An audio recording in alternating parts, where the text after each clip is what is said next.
Hey, welcome back to another video. Thank you for joining me today. As always, I hope you're keeping well. So for today's video, I'm going to be doing a big book haul. I have half of it new, half of it used, and I'm going to be starting with the secondhand stuff first because I feel like that's more interesting than the new stuff. So this is everything that I've picked up after finishing my book buying ban. This is everything that's accumulated over the last 5 months or so. So let's get into it. So the most recent book that I picked up in a charity shop is Where I End by Sophie White. This is a really anticipated read for me. I had been meaning to pick it up out of the library, but when I saw it, I was like, I'm going to get that. It's only €1 and I feel like it's well worth it. So this follows a young woman who is living in a rural town on an island off the coast of Ireland. And basically she is her mother's caregiver. Her, along with her grandmother, look after her mother, but she refers to her mother as the bed thing. And it's meant to be this really weird, dark tale. And it's not until a mysterious new woman shows up on this island from the mainland that our main character really kind of like gets rejuvenated and starts having these feelings that she's never really had before. But then these dark secrets start to emerge about her life and about her mother. So I think this is going to be fun in a super dark, twisted way. Next, I have Nothing But Blackened Teeth by Cassandra Caw. So this is the second novella from Cassandra Caw that I've read now. And to be honest, I was a little bit disappointed with the story in this one. There's definitely disturbing imagery in this. It follows a group of people as they're traveling for a wedding, and they settle in this old Japanese kind of like mansion, and this place has a lot of history to it that they are kind of ignorant to, and they end up getting completely wrapped up in it. So like there were elements to the story that I enjoyed, but I just found a lot of the characters to be incredibly annoying, and I couldn't really look past that, unfortunately. Then I have a chunky one. I have No One Gets Out Alive by Adam Neville. So this is a book that I've been, again, meaning to get to for ages. I've specifically been looking for this cover for such a long time. I say it's probably been about like maybe 3 years. Ever since the movie adaptation came out and they changed the cover to that, I have just been on the hunt for this, and I stumbled across it in a random charity shop in the summertime. And this was the book that almost made me break my book buying ban, because the second I saw it, I was like, you have to come home with me. I've been looking for you too long to not come home with me. And I went to purchase it, and the woman said that she doesn't accept card for like €1 payment or whatever. And I was like, oh, okay. I was like, I guess I'll just put it back then, because I didn't have any cash on me. And she was like, no, love, take it, take it. You know, we have plenty of books. It's grand. And I was like, are you sure? Like, are you like, really?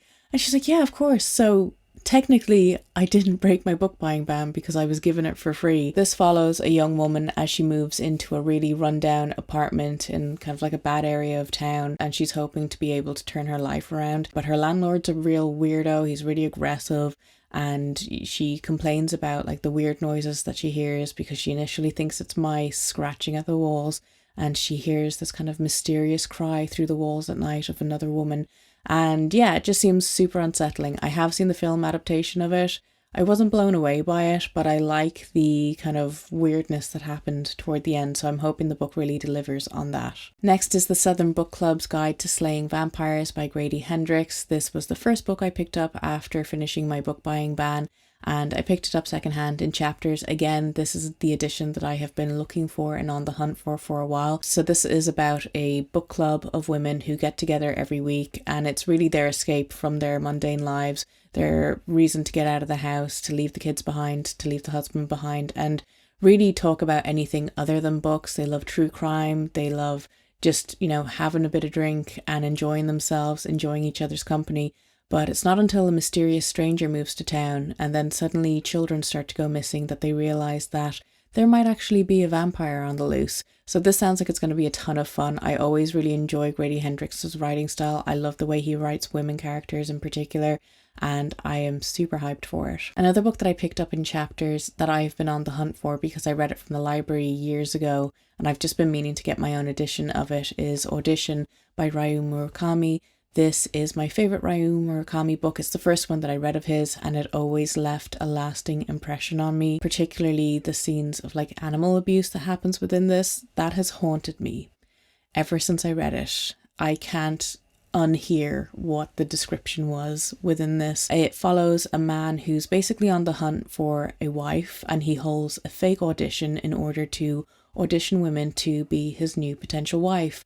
And little does he know, the woman he ends up picking, she has her own ideas of what she wants to get up to with him. It's just a really disturbing, gripping read, and if you're into that sort of thing, I highly recommend it. It's definitely the best Ryu Murakami book that there is. Next, I have Such Sharp Teeth by Rachel Harrison. So this is another book that I've ended up reading, and I enjoyed it, but I definitely didn't enjoy it as some of her other books that I've read so far.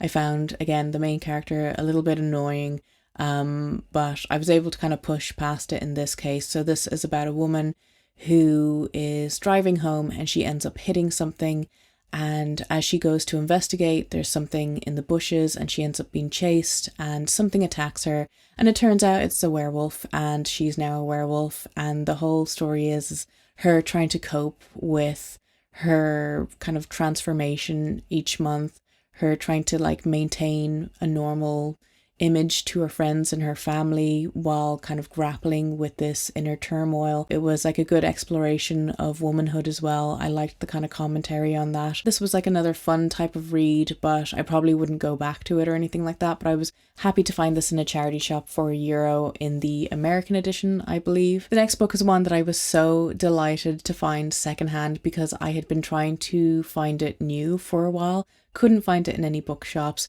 Every time I went online to look for it, it was very expensive for a paperback book. It was usually between 18 and like €25, and I just can't justify spending that much on a paperback book because I am frugal. And that book is The Rust Maidens by Gwendolyn Keast. So this is set in the summer of 1980, and we follow two best friends who have just graduated high school and they've got their whole lives ahead of them.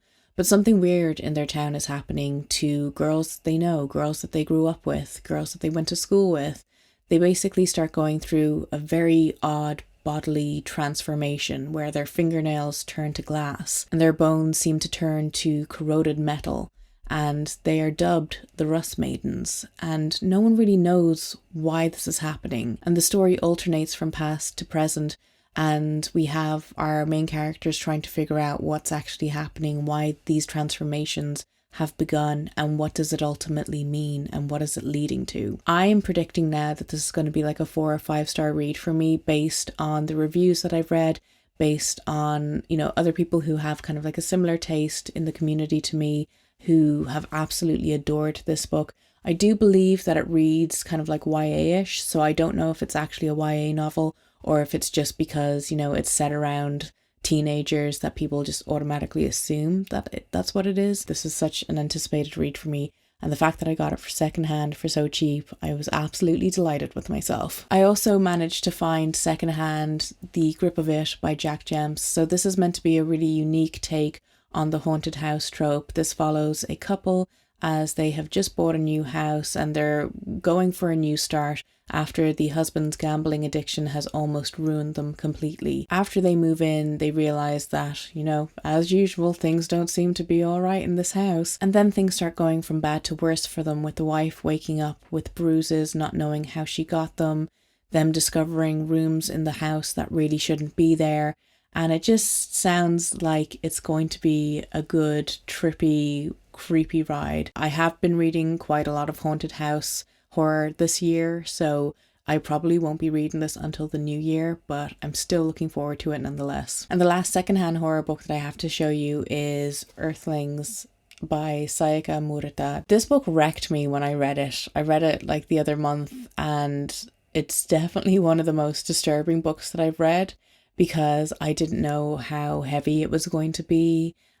We deal with a lot of childhood SA, and it's really upfront really early on in the book. Like, I was 60 pages into this and I was like, I hate this. You know, I hate that this is happening to our main character. So our main character in this starts out as a young girl, Natsuki. She believes that she is either a magician or then she's an alien from another world. She spends her year looking forward to her summertime when she gets to go to her grandparents' house in the mountains and hang out with all her cousins, but one cousin in particular who also believes that he is an alien from another planet, and they both kind of harbour this weird fantasy and encourage it between one another. So after certain events take place in her childhood, the book jumps forward in time and we are thrust into her 30s, where she's in a marriage of convenience with a man who also has a lot of issues based on his own childhood, and they're in this marriage to basically get their parents off their backs. But the problem is that the events of her youth are still snapping at her heels and she still hasn't properly dealt with them. You know, a lot of people hype this book up and say it's so weird, it's so unhinged, you have to read it. It has fun elements to it. You know, this girl thinks that she's an alien from another planet, but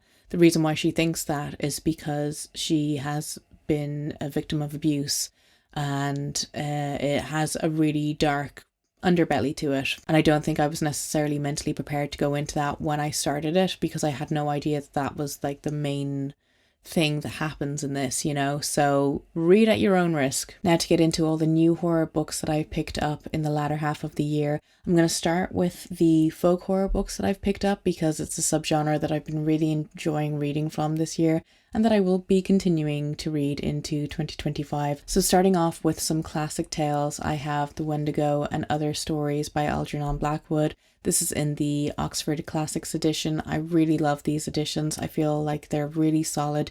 They have such great further reading, such great notes on them.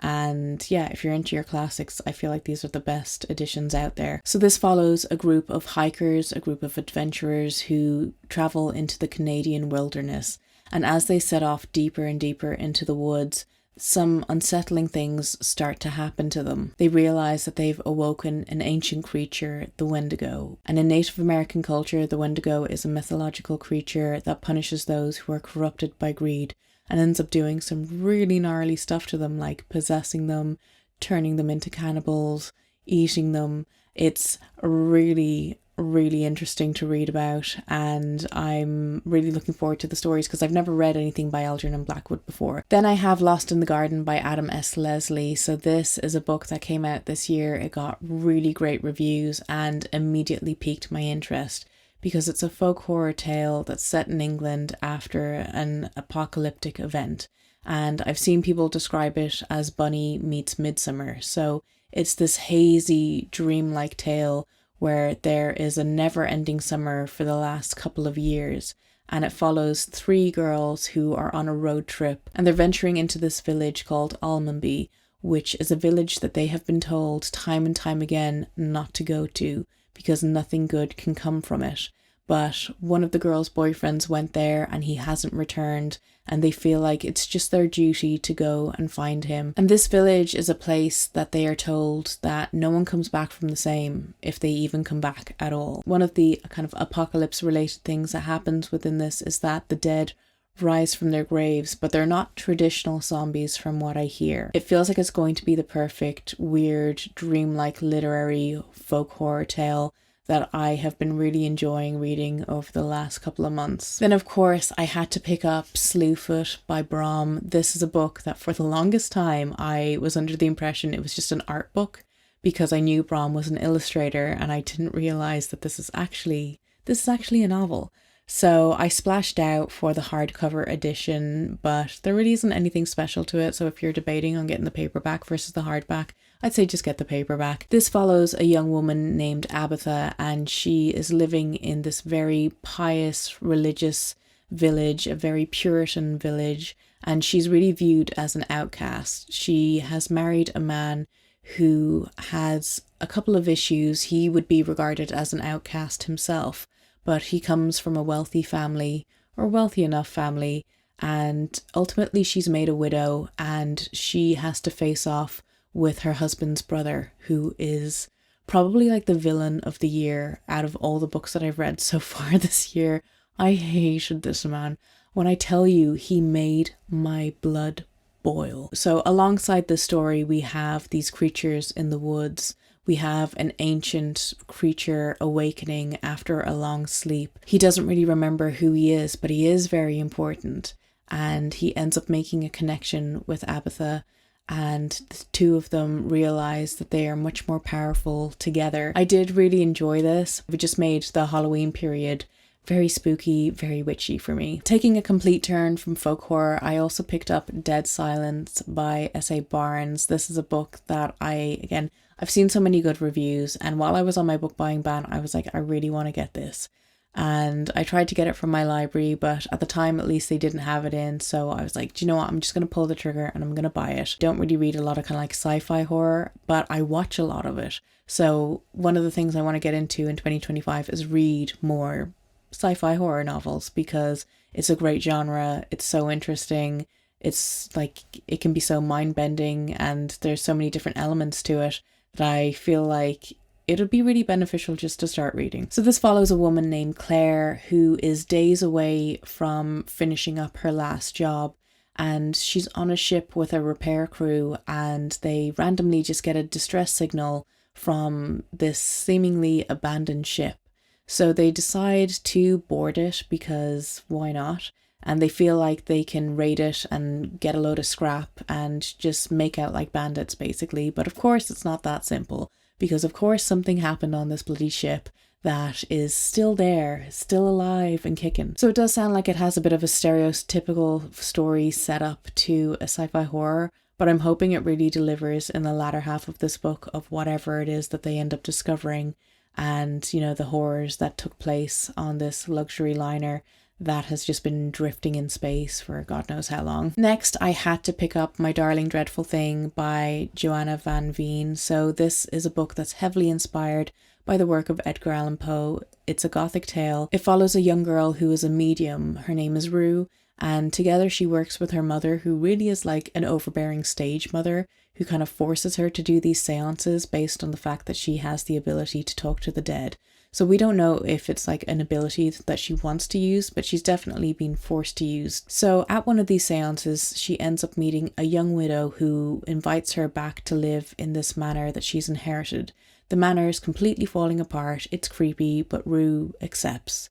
And after a while, something goes terribly wrong and somebody ends up dead, and Rue is pinned as the culprit, but she ends up going on trial and is just fighting for her life. Again, I've seen great reviews about it, and that's why I just needed to get my hands on this ASAP. The next book I picked up, I don't know if I should have, or if I should have waited to just get it from the library, because I've seen a few iffy reviews on it, but it is Diavola by Jennifer Thorne. This follows a family who are vacationing at an Italian villa, and they're in this really remote area of Italy in a really small little village. And while they're vacationing, they start hearing weird things from the locals about the history of the place. You know, so on top of the fact that they're doing this kind of like family reunion, our main character is already just trying to focus on getting through that. But now she is dealing with the fact that the place may be haunted. There's a lot of like really brutal things that happened here in the past. Something to do with a tower that's kind of adjacent to the place that they're staying. And the locals are telling them, whatever you do, do not open the doors to that tower. But our main character, of course, is arrogant and decides to do so. And I'm assuming she lets out something really, really bad. So yeah, kind of a generic setup to a horror novel. Hopefully I'll like this. Hopefully I won't regret spending my money on it. And then I have two books by Eric LaRocca. This is an author who I've just been obsessed with reading from this year. Really dig his stuff. Think he's a fantastic writer. So I picked up Everything the Darkness Eats, and then I also got The Trees Grew Because I Bled There. So this is a short story collection, and then this is kind of like a full-length novel. And funnily enough, I wasn't too fond of the full-length novel Everything the Darkness Eats. It was weird. I feel like it was very much inspired by various different horror films, and I got a hint of nostalgia while reading it. But I feel like the short story collections are really where Eric LaRocca shines. And there's one particular tale in this that's really stayed with me, which was about like a child being kidnapped, and I don't know, it was just so bizarre. And I feel like, you know, you don't really read about like kidnapping tales in horror novels anymore. I feel like that was like a big thing in like the 80s and 90s. And then we just kind of forgot about how scary kidnapping can be. These are two books that I've really enjoyed, and I'm looking forward to reading more. And finally, the last book that I have to show you is the one that I'm probably most excited for, because I couldn't believe that I came across this when I did, and where I did, because I got it in a TK Maxx of all places, and it is one of the Barnes & Noble leather-bound hardbacks, which are really hard to come by here in Ireland. Randomly coming across it in TK Maxx was unreal, and it is the classic supernatural tales with this awesome plague doctor on the front. I absolutely love it. It is unreal. It's just gorgeous. It also has the, the gold edges. This has so many different stories in it, and there's probably like maybe only 3 or 4 that I've actually read in it. So I've got plenty to read for the upcoming spooky season of 2025. And it's just a really wide collection of authors and stories that they have within this. Charles Dickens, Sheridan Le Fanu, Edith Wharton, Henry James, Arthur Machen, Fitzjames O'Brien, some guy's name that I can't pronounce. Just a load of classic authors. So this was the highlight of spooky season for me, was finding this. So those have been all the horror novels that I've picked up over the last 5 months or so. Let me know your thoughts if you've read any of them, and if you have picked up anything in particular that you'd recommend, because you know me, I'm always looking for new book recommendations. If you want to keep up with me outside of YouTube, you can always follow me on my Instagram and my TikTok, where I post short form bookish content. And if you haven't done so already, feel free to like and subscribe. It really helps the channel out and I greatly appreciate it. And welcome to all the new people who have cropped up over the last 2 or 3 months. And as always, I hope you enjoyed this video, and I will talk to you soon. Goodbye.